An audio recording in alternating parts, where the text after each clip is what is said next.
fasse goûter ce qui est droit, qu'il redresse ce qui dévie et réunisse ton peuple dispersé par le péché. Car tu es venu, Seigneur Jésus, pour nous sauver en ton amour. Toi qui enduras la mort au milieu du jour, et par ta résurrection à tout rempli de gloire. Avec le Père et le Saint-Esprit, nous te louons. Si nous mourons avec le Christ, avec lui nous vivrons. Si nous souffrons avec le Christ, avec lui nous régnerons. Si nous mourons avec le Christ, avec lui nous vivrons. Si nous souffrons avec le Christ, avec lui nous régnerons. Nous portons en notre corps les souffrances de Jésus, afin que la vie de Jésus soit manifestée dans notre corps. Quoique vivants, nous sommes livrés à la mort, afin que la vie de Jésus fasse son œuvre en tous. Si nous mourons avec le Christ, avec lui nous vivrons. Si nous souffrons avec le Christ, avec lui nous régnerons. Que le Christ soit glorifié dans mon corps, soit que je vive, soit que je meure. Car pour moi, vivre c'est le Christ, et mourir représente un gain. Si nous mourons avec le Christ, avec lui nous vivrons. Si nous souffrons avec le Christ, avec lui nous régnerons. Psaume 118, strophe 7. Celui qui croit en ma parole est passé de la mort à la vie. Celui qui croit en ma parole est passé de la mort à la vie. Rappelle-toi ta parole à ton serviteur, dont tu fis mon espoir. Voici ma consolation dans ma misère. Ta promesse me vivifie. Laisse pas de mon bafoué à plaisir. Sur ta loi, je n'ai pas fléchi. Je me rappelle des jugements d'autrefois. Seigneur, je me console. La fureur me prend devant les impies, qui délaissent ta loi. Ordonne pour moi que tes volontés. En ma demeure l'étranger. Je me rappelle dans la nuit ton nom, et j'observe ta loi. Voici qui est pour moi, Seigneur. Gardez tes préceptes. Gloire au Fils, au Saint-Esprit, pour les siècles.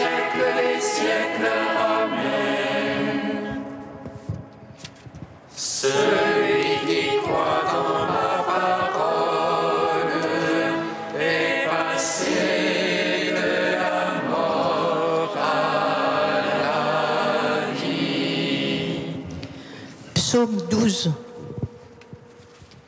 Jérusalem,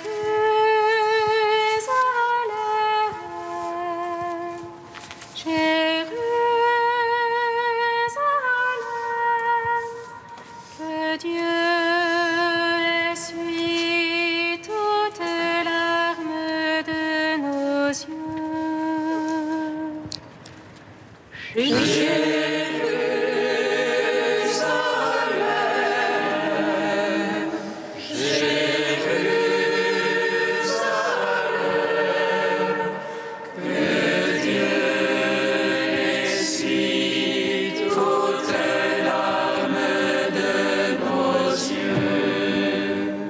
Jusqu'à quand, Seigneur, m'oublieras-tu jusqu'à la fin?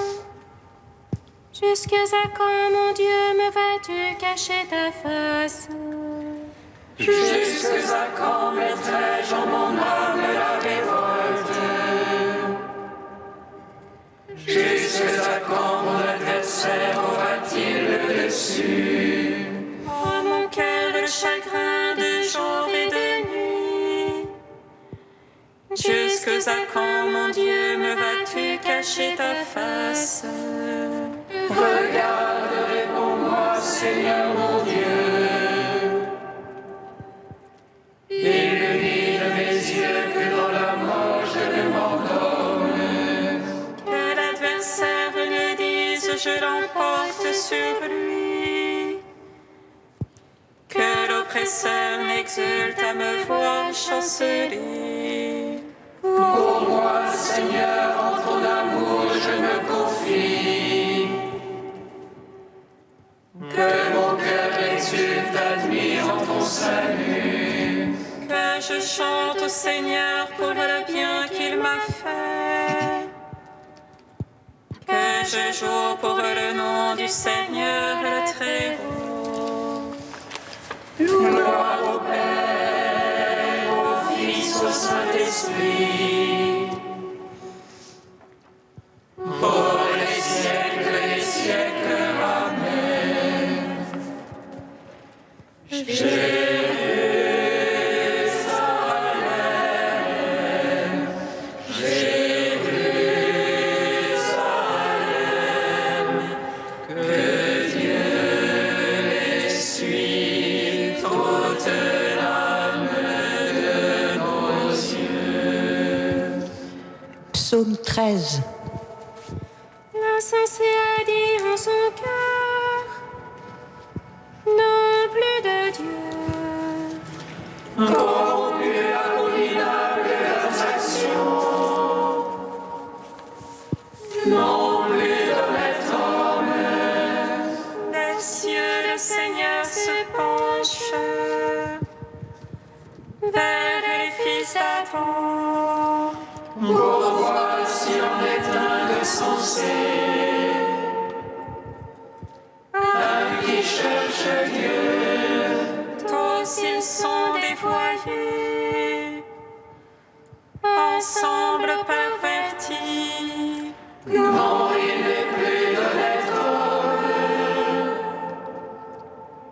non plus un seul. Ne savent-ils tous les malfaisants? Ils mangent mon peuple. Voilà le pain qu'il mange.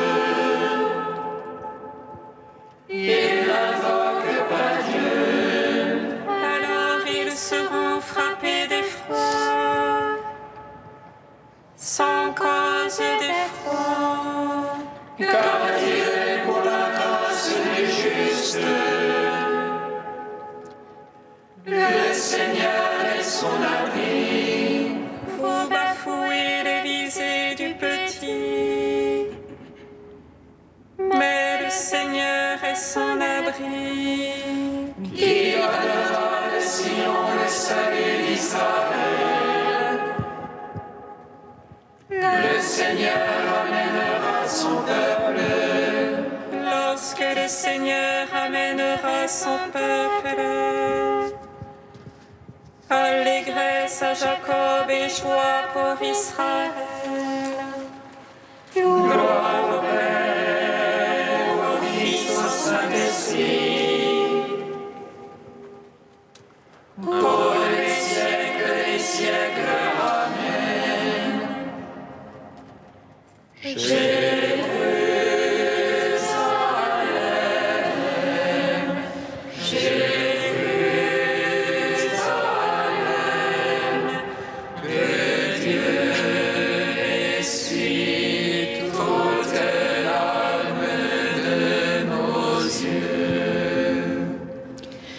Cantique de Jonas 2, page 329.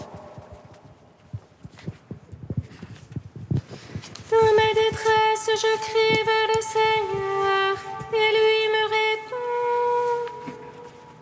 Du ventre des enfers, j'appelle, tu écoutes ma voix. Tu m'as jeté au plus profond du cœur des mers, et le flot m'a cerné.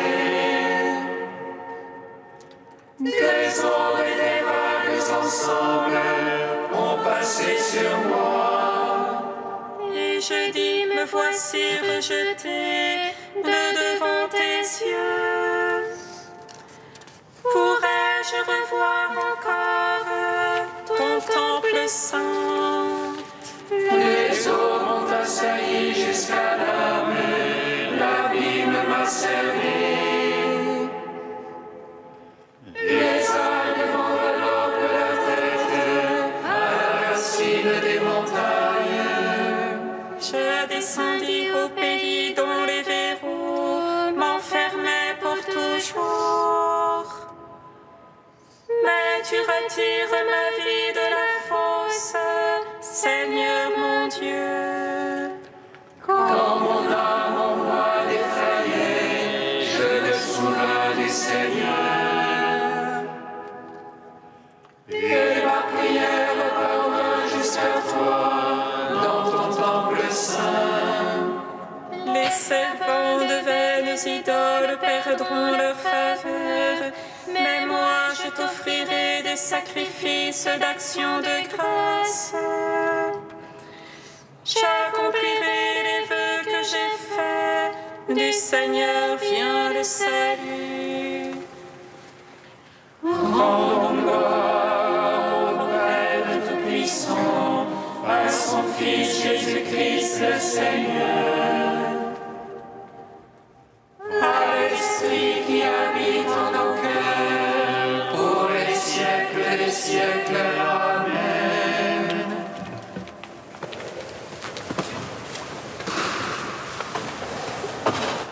De Jean-Gabriel Ranquet, dominicain, l'un et l'autre exode. Aimer Dieu, aimer son prochain. C'est un fait, nous ne savons pas prier comme il faut. Bien des obstacles rendent laborieux cet exode. Le premier est sans doute la pression des urgences. Les médiévaux parlent pour la prière de vacare Deo, vaquer à Dieu, être en vacances pour Dieu, être disponible à Dieu. Dans une société placée sous le signe de l'utile, de l'efficace, du à faire, cette vacance-là est un luxe. L'extension des loisirs, proportionnelle à l'extension des affaires, serait de soi une chance pour la prière. Rien n'est moins sûr. Dans le fil des jours ouvrables, nous avons, sauf exception, beaucoup à faire. Mais, dira-t-on, pour le croyant, l'action elle-même n'est-elle pas prière? Oui et non.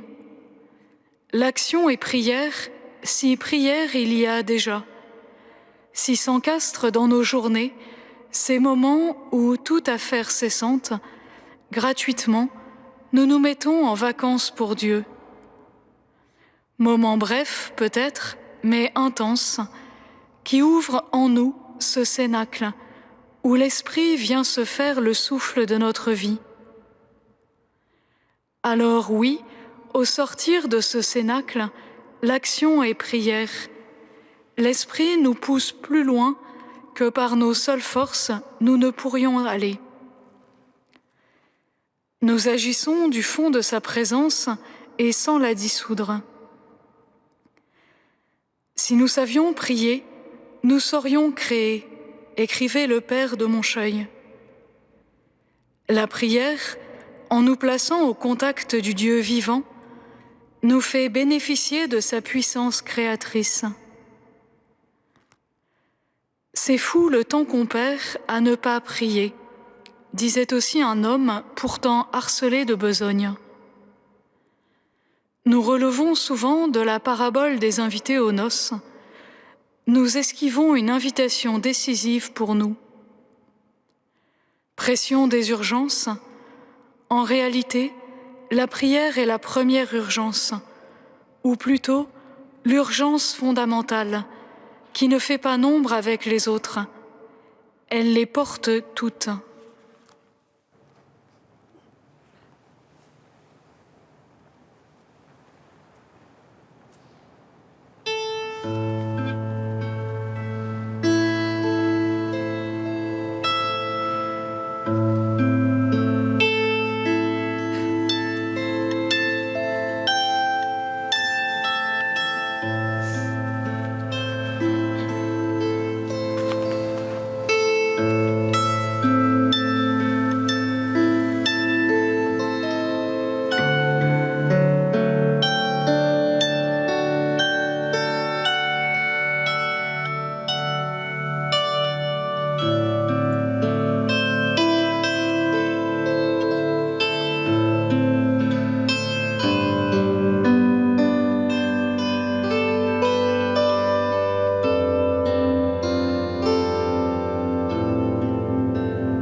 Lève-toi, Seigneur, rachète-nous en raison de ton amour.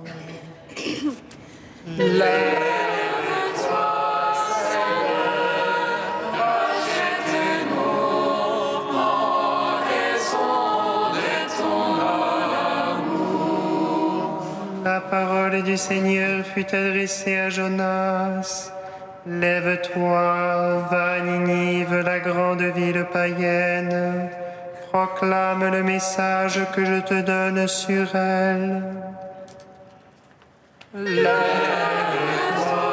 Seigneur, rachète-nous en raison de ton amour.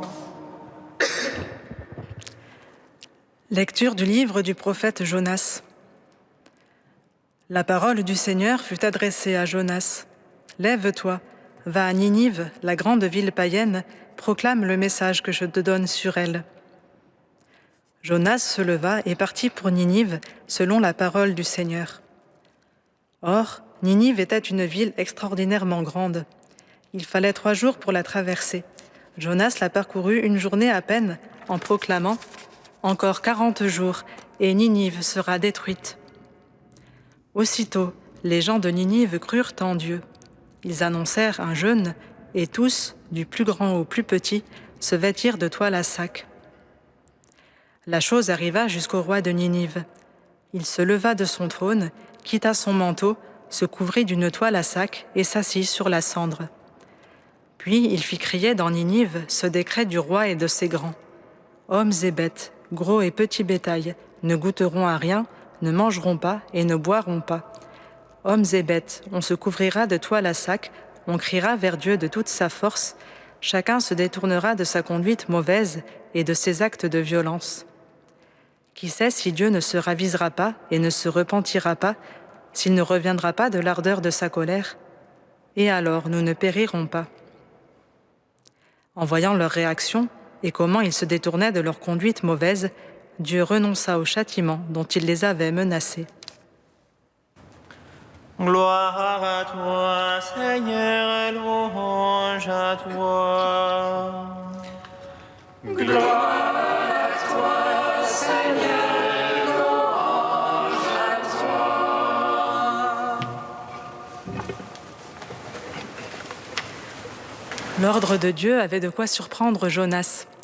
Habituellement, c'est au peuple d'Israël qu'un prophète est envoyé pour l'appeler au repentir et à la conversion. Ici, c'est au pire ennemi de son peuple, et réputé à l'époque pour sa barbarie, que Jonas doit parler. Il est envoyé à ceux qui étaient déjà catalogués du côté du mal, avec qui on ne pensait même pas que Dieu puisse avoir rapport autrement que pour les anéantir au profit du salut de son peuple, Israël. C'est d'ailleurs non un appel à la conversion, mais une condamnation sans appel que Jonas proclame. Encore 40 jours et Ninive sera détruite. Dieu avait dit à Jonas, « Va à Ninive, proclame le message que je te donne pour elle. » Nous ne connaissons pas la teneur de ce message tel que Dieu l'a énoncé. Le narrateur ne nous le rapporte pas. Nous avons seulement la façon dont Jonas l'a retraduit dans sa prédication. Encore 40 jours et Ninive sera détruite. Non que le prophète veuille délibérément déformer les paroles du Seigneur, mais dans sa conception de la justice, c'est la seule chose que Dieu peut avoir à dire à cette ville de péché. Mais le clair regard du Seigneur voit plus loin. À travers l'humanité blessée du peuple des Ninivites, à travers leurs péchés, leurs nombreux péchés, puisqu'ils étaient coupables de violences et de crimes, il voit leur désir secret de salut et d'une vie plus humaine, une vie libérée de toute cette violence qui les habite.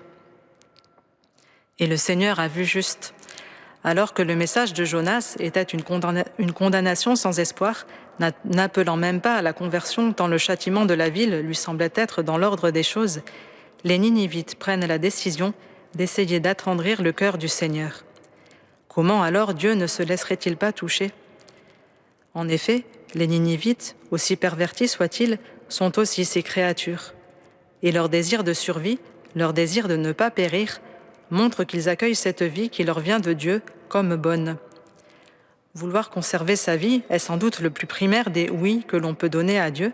Il n'en fonde pas moins la possibilité de tous les autres. Dire oui à la vie que Dieu nous donne, c'est commencer un chemin qui pourra, si nous nous y efforçons, nous conduire à dire oui à une vie bonne, une vie authentiquement bonne telle que Dieu la veut pour nous, c'est-à-dire placée sous le signe du don et de l'accueil fait à Dieu et aux autres. D'autre part, si le Seigneur se laisse toucher, c'est aussi parce que leur attitude, leur conversion, leurs paroles montrent qu'ils le considèrent comme un Dieu bon, qu'ils croient suffisamment en sa bonté pour avoir encore une lueur d'espoir, malgré l'énonciation d'un décret qui paraissait irrévocable. Qui sait si Dieu ne se ravisera pas, s'il ne reviendra pas de l'ardeur de sa colère? Comment Dieu trahirait-il la confiance en son amour de ceux qui reviennent vers lui et montrent leur désir de se convertir, de changer de vie, par tant de signes concrets?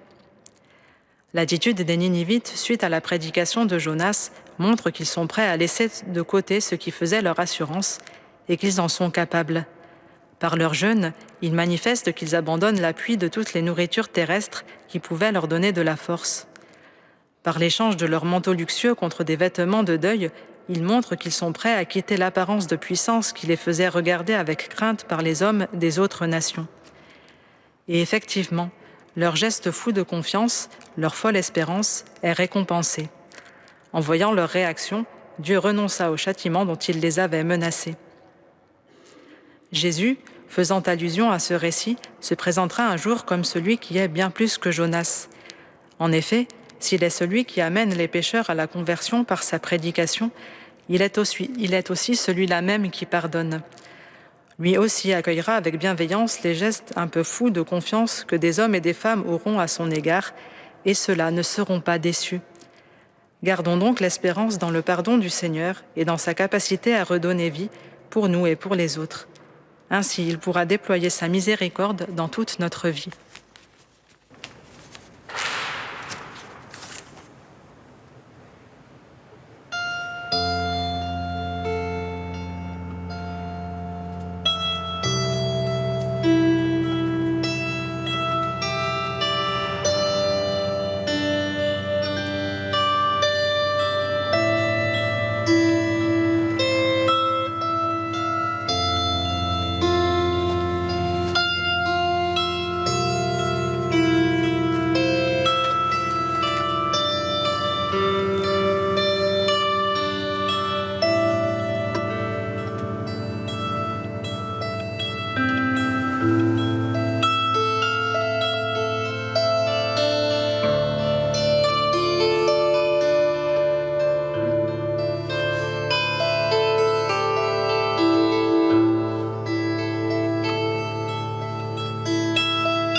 Exauce-nous, Seigneur de gloire. Exauce-nous, Seigneur de gloire. Seigneur, nous te prions pour que cesse le conflit syrien et que les populations puissent y vivre dans la paix. Exauce-nous, Seigneur de gloire. Seigneur, nous te prions pour que l'usage des technologies soit mis au service d'un véritable progrès de l'humanité. Exauce-nous, Seigneur de gloire. Seigneur, nous te prions pour les évêques français en visite ad limina à Rome en ce mois de mars, afin qu'ils puissent au mieux annoncer l'Évangile en notre temps. Exauce-nous, Seigneur de gloire. Tu es saint Dieu, tu es saint fort, Dieu saint immortel, aie pitié de nous. Tu es saint Dieu.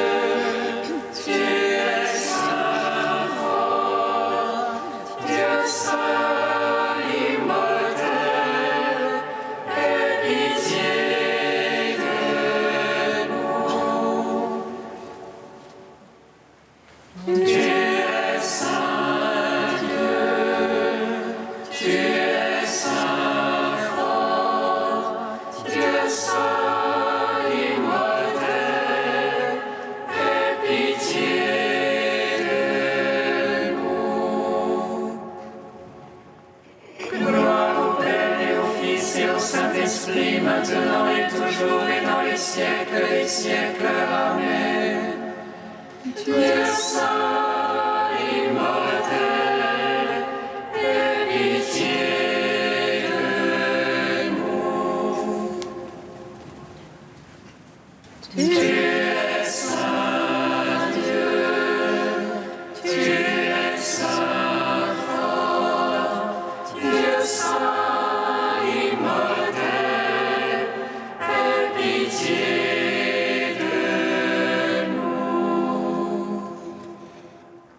Comme nous l'avons appris du Sauveur, et selon son commandement, nous osons dire: Notre Père, qui es aux cieux, que ton nom soit sanctifié, que ton règne vienne, que ta volonté soit faite sur la terre comme au ciel. Donne-nous aujourd'hui notre pain de ce jour.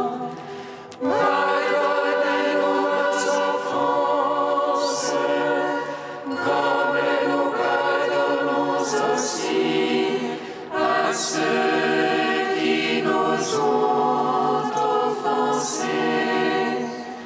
Et ne nous laisse pas entrer en tentation, mais délivre-nous du mal. Regarde, Seigneur, avec bienveillance ton peuple qui cherche à mieux te servir. Tandis qu'en nous imposant des privations, nous maîtrisons notre corps, permets qu'en agissant selon le bien, nous obtenions un esprit nouveau.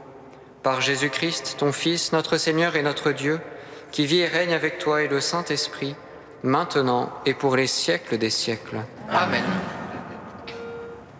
Bénissons le Seigneur. Grâce à Dieu.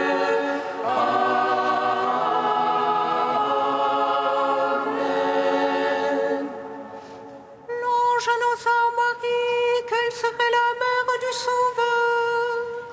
Et conçue de l'Esprit Saint, réjouis-toi, Marie, pleine de grâce, le Seigneur est avec toi.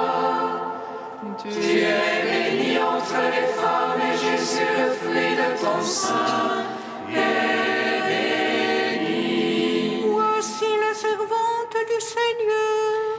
Qu'il me soit fait selon ta parole. Réjouis-toi, Marie, pleine de grâce, le Seigneur est avec toi. Tu es bénie entre les femmes, et Jésus, le fruit de ton sein,